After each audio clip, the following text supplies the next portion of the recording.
Welcome to The Explainer. We're going to tackle a huge question today. Why do so many of our towns and cities feel like they were built for cars and not, well, for us? And maybe more importantly, what can we actually do about it? You know that feeling? Like you spend half your life stuck in a car just to grab groceries or drop off the kids? Well, you're not imagining it. And that dependency, it wasn't an accident. It's the result of 100 years of deliberate choices that put the car first and people, well, somewhere down the list. The urbanist Jan Gehl just nails this. Think about it. We're basically 3-mile-per-hour creatures. Our senses are designed for a walking pace, to see the details on a building, to smell the bakery, to actually see our neighbors' faces. But we've gone and built ourselves a 60-mile-per-hour world, a world of giant, simple signs and huge, empty spaces designed to be seen at high speed. And trying to have a real human connection from behind a windshield? Yeah, it's pretty much impossible. But here's the kicker. This whole car-first design, it isn't just making us feel isolated. It's an absolute financial disaster for our towns and cities. All that sprawl, all those wide roads, they come with this massive hidden price tag that's literally bankrupting our communities from the inside out. Yeah, the planner Charles Marohn calls this the growth Ponzi scheme, and that's exactly what it is. It's this huge financial flaw that's just baked right into the suburban model. See, it works like this. A city gets a quick hit of cash from a new development, which feels great at first. But what they don't talk about is that the city is now on the hook for decades of expensive maintenance for all those new roads, pipes, and sewers. And this whole cycle, it just becomes a trap. So 20 or 30 years down the line, when the bills for that first development come due, the taxes from those few houses on huge lots, they don't even come close to covering the repair costs. So what's the city's only move? They have to approve more new sprawl just to get another quick cash fix to pay for the old stuff.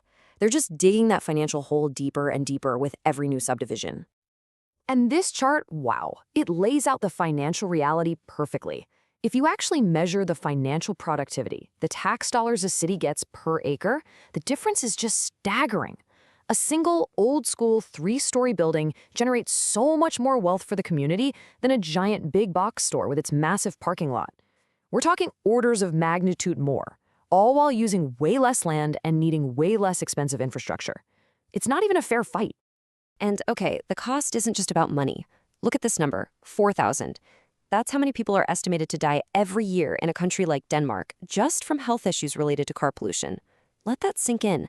That is 20 times the number of people killed in actual car crashes. We've literally designed a public health crisis right into the way we live. So the big question is, how on earth did we get here? The most important thing to get is that none of this just happened. It wasn't an accident. Our car-centric world was deliberately, systematically, and very cleverly engineered over many, many years.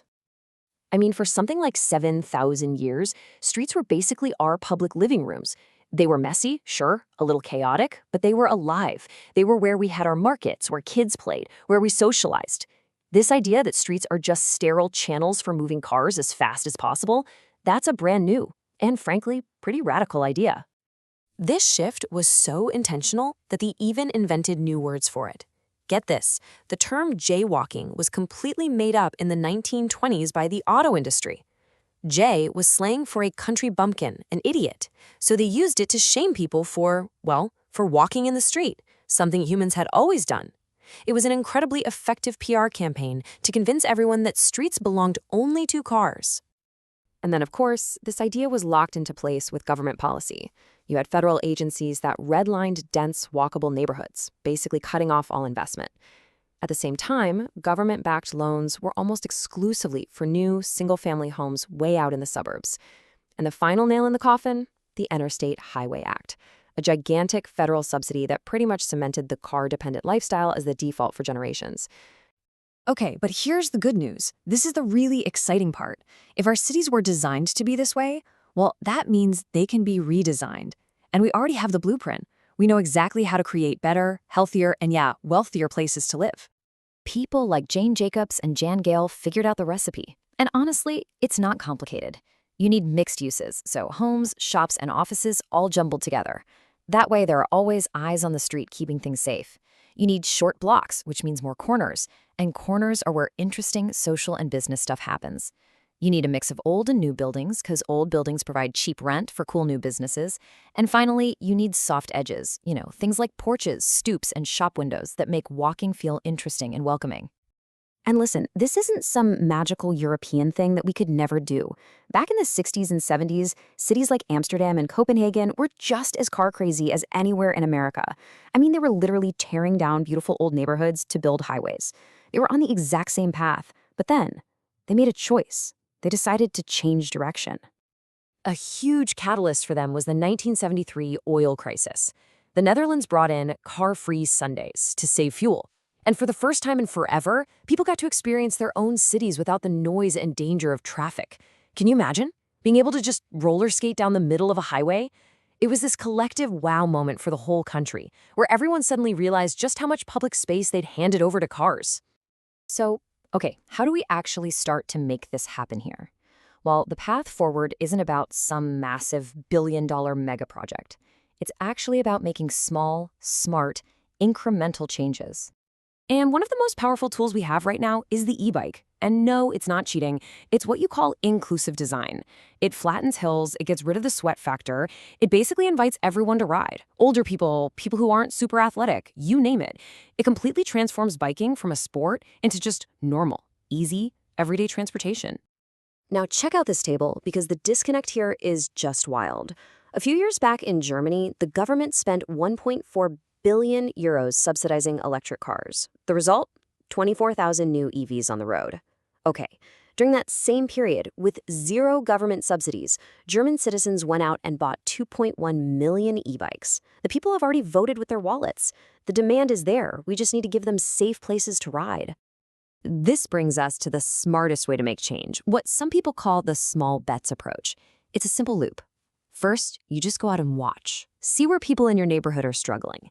Then you ask, what's the smallest, cheapest, quickest thing we can do to fix that one problem? Maybe it's just a can of paint and some planters to make a crosswalk safer. You do that thing right now. Then you watch, you learn, and you do it again.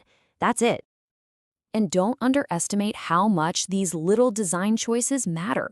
In a typical car-centric city, a person on foot can spend half their travel time just waiting. Waiting at a light, waiting for a gap in traffic. Think about that. We have literally engineered inconvenience and inactivity into our daily lives. In a city like Copenhagen that puts people first, that waiting time is less than 3%. It's a completely different world. And at the end of the day, as urban mobility expert Meredith Glazer says, this whole conversation, it's not even really about bikes. It's about safety, it's about comfort, it's about creating strong, economically viable cities that are, just wonderful places to be a person. So if there's one thing to take away from all this, it's that the world around us is not an accident. It's the result of choices. And because of that, we have the power to make new choices. Choices that can build real financial strengths, better public health, and genuine human connection right back into the places we call home. Which really just leaves us with one last question to think about. Take a look around your own street, your own neighborhood. What's the next small bet? The next tiny, quick, cheap improvement that you could make to start turning it back into a place for people?